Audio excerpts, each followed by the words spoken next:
povos católicos da Europa festejam o dia de Todos os Santos. Procissão em Munique.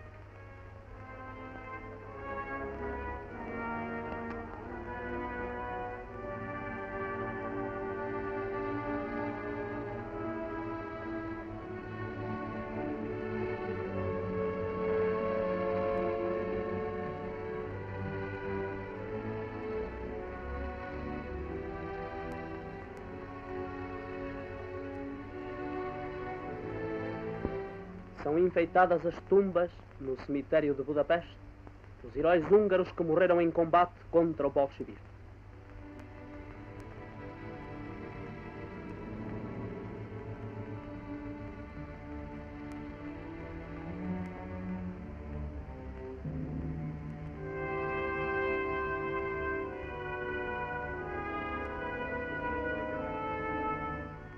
Em Agrande, os alunos do Instituto Poglavnik, junto às campas dos patriotas caídos em prol do movimento Ostach.